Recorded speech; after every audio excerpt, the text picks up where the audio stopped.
KoAnne Skrzniarz, founder and CEO of Sustainable Brands Worldwide. And you are? And I'm Virginie Helis, Vice President for Global Sustainability at P&G. Yeah, it feels amazing. It's been a decade in coming, and I think we're hitting a pivot point this year. I really feel from really trying to make the business case that sustainability offers brands like P&G the opportunity to drive new revenue and new brand value for their business through responding to changing dynamics in the consumer market. Well, it probably was a cathartic moment, but it was a long time in coming. I saw Bill McDonough speak, met Bill McDonough in 2002. It was probably the catalyst to the... but I really was driven by not agreeing with the common narrative at the time that business is the enemy and government and NGOs were going to be the solution to our future, because I really believe in the power of innovation, and business is the institution that really touches all of our economic ecosystem, from the supply chain and materials influence all the way to the end consumer, and I believe in the power of innovation to solve the world's problems.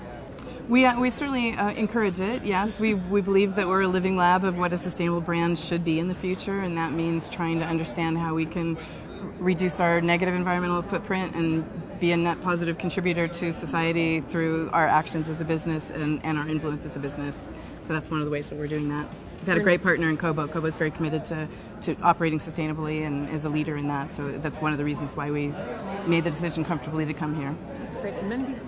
Yeah, I mean, this is all about what we've done this week, which is to start this new conversation where brands can meet the basic needs of people, the functional needs, the emotional needs, but at the same time, you know, have a positive impact on society. And this is very basic product. So your Tide that you use that now has an amazing cleaning power, but is also 65% bio-based. And so, you know, you have both of the best of the both worlds, and it is making it irresistible. So that sustainability is not something that you have to do, but it's something you want to do because it brings you delight. And you know, we have many examples in the house, but one of my favorites is the Head & Shoulders shampoo bottle. Head & Shoulders is the #1 shampoo brand in the world, and now we are using plastic collected from the beaches, recycled into the bottle. So addressing one of the biggest planetary challenges, which is the plastic pollution in the ocean.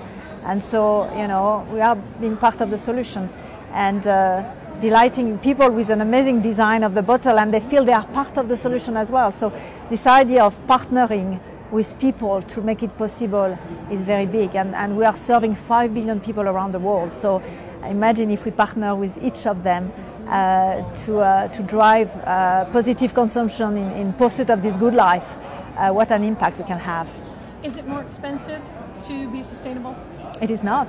Actually, in many instances, it gives you better performance and a better price, but it has to be built in. You know, it has to be intentionally designed in. If you do that at the last minute, saying, "Oh, and by the way, we need to make it more sustainable," then it's more expensive.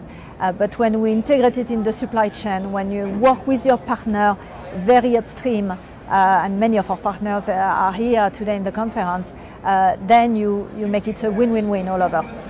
It's a both and, because there is growing expectation from consumers. I mean, they are asking, you know, what is in your product? We want to know. We want to know where they come from. We want to know where they are going to. So people want to know, and we have to drive it because you know, it requires innovation. And so we are the one who can break that dilemma between, you know, it has to be more expensive or it doesn't clean as well. And so some people are asking us, why did it take so much time for you to come up with this Tide, which is Tide Pure Clean, you know? Well, because it's invention, because we need the innovation to give you, you know, the best for the planet and the best for your socks. Yeah, and it's not just plant-based. There are many other ways to do good for the planet. I mean, you mentioned Cascade.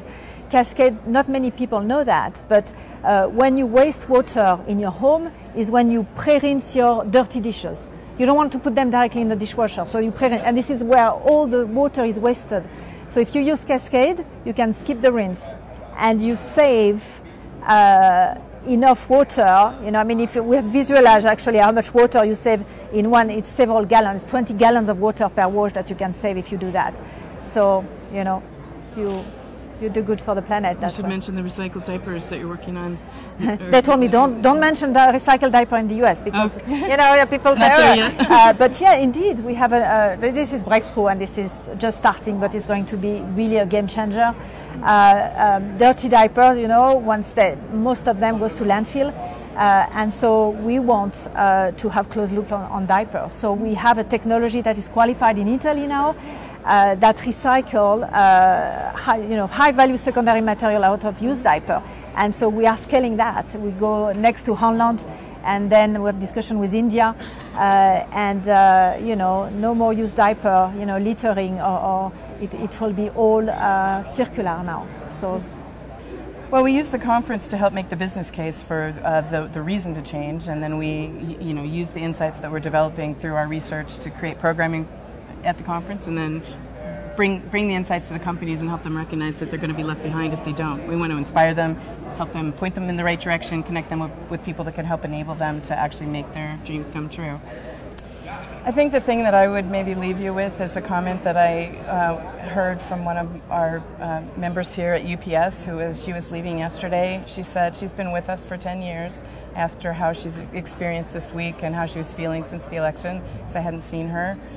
Generally, all of our members have said that they're not changing their commitments, that they're being driven by market dynamics that are not regulatory in nature. And the even more encouraging thing to me that she said was that she's leaving this week feeling confident that this community is a strong enough network with enough cohesion and knowledge that if something happens that the government were to fail its duties, this community will drive the future that we need.